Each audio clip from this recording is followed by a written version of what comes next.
Por que retrato embaçado?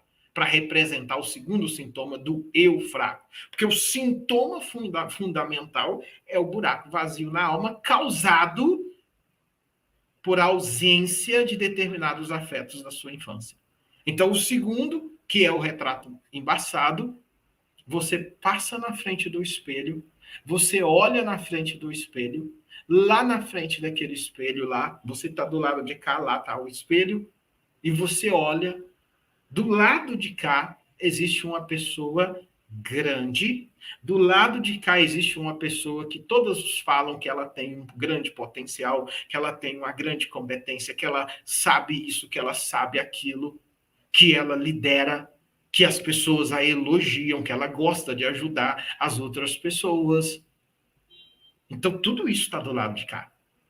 E isso é o olhar externo dos outros. Mas você, quando você olha lá no espelho para a sua autoimagem, você não enxerga no espelho tudo que as pessoas falam sobre você. Você enxerga lá no espelho uma pessoa muito menor do que aquela que realmente está do lado de cá do espelho. Isso se chama retrato embaçado. E foi exatamente essa questão que a Mari Mendonça, Marilane Mendonça, mandou aqui. Quando ela diz aqui, olha o que ela diz.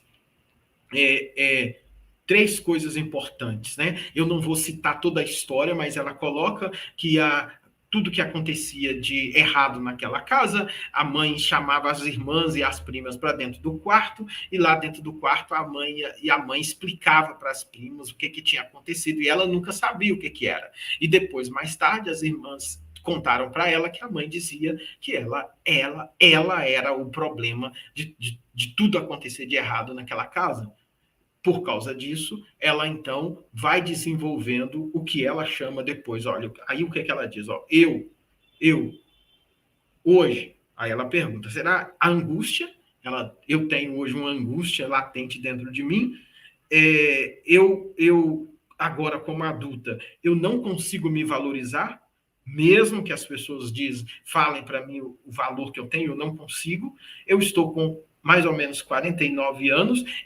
3, angústia, eu não consigo me valorizar. Número 3, eu me diminuo constantemente, ou seja, olha lá no espelho, aqui fora do espelho tem uma pessoa grande que todos falam isso, pontua as competências, você é uma líder fantástica, você tem muito potencial, mas você olha no espelho e não vê. Eu me diminuo constantemente. E o pior, aí vem a outra parte ligada diretamente à ausência desse afeto na sua infância, da mãe ou do pai, ou de alguém presente que não deu, ou de alguém presente que violentou emocionalmente. Aí ela diz, a última parte, eu mendigo a atenção dos outros, mesmo sendo uma pessoa que sabe, que tem competência, mas eu mendigo a atenção dos outros e isso me prejudica no meu trabalho e no meu relacionamento.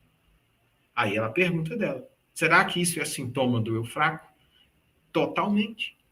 Está qualificada aqui, então, dentro do sintoma 2, que é o retrato embaçado, que é você passar na frente do espelho, você passar na frente da imagem, você não reconhecer a imagem, o tamanho que você tem. Veja só, vamos lá.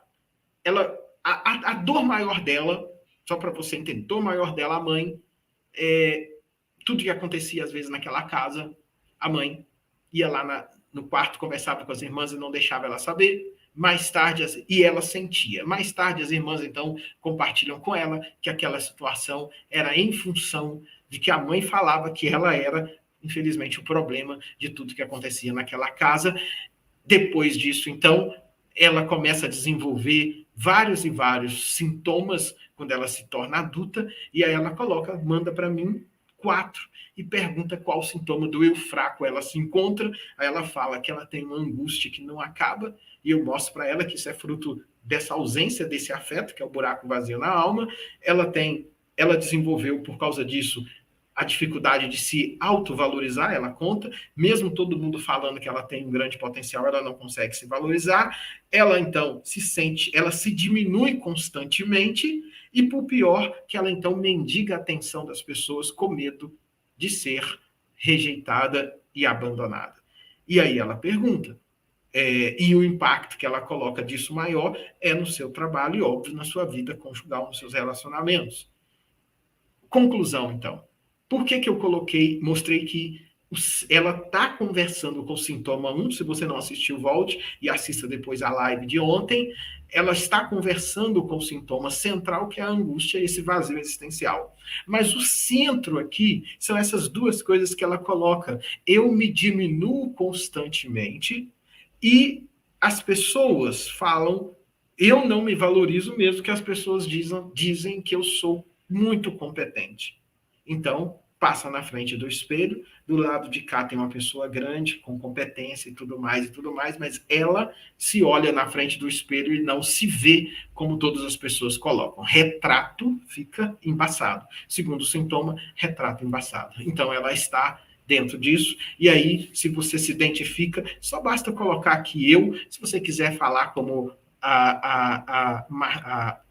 como a Érica colocou, eu me identifiquei com todas essas características e que acabou de falar, eu estou morta, estando viva. Se você tem algum sentimento, qual sentimento maior você sente quando você escuta essa história? Qual sentimento você se identifica? Ela falou, a Mari Mendonça disse que é a angústia. Você, a Érica disse que, olha, eu me sinto morta estando viva. É muito forte. Mas, ao mesmo tempo, Érica, só o fato de você ter coragem de falar isso aqui, de dividir isso aqui com a gente, você já está no caminho. Quando há essa tensão entre o que você viveu, o que fizeram com você no seu passado, e aquilo que você está querendo viver no seu presente, aí você percebe, aí sim você percebe o quanto você ainda é dependente do que aconteceu no seu passado. Então, a primeira recomendação minha aqui, para você então fazer a travessia para o eu forte, que é a única coisa que corta esse ciclo do eu fraco, lembre que eu te mostrei que essa angústia, esse vazio, essa repetição e não conseguir ser você, é porque formou um buraco, que é a ausência daquele afeto lá. O primeiro caminho é a gente, então, preencher esse lugar. E a gente preenche esse lugar, que é essa ausência do afeto, é um processo de travessia.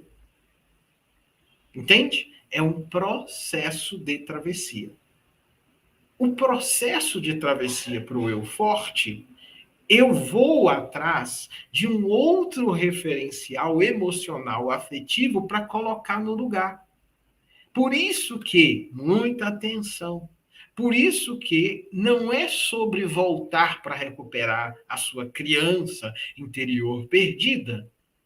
Porque se eu faço você voltar, e aqui é a minha grande crítica aos métodos que querem fazer voltar, se eu faço muitas vezes você voltar, os relatos que eu tenho é que muitas pessoas já estão sofrendo, tentando, lutando com isso.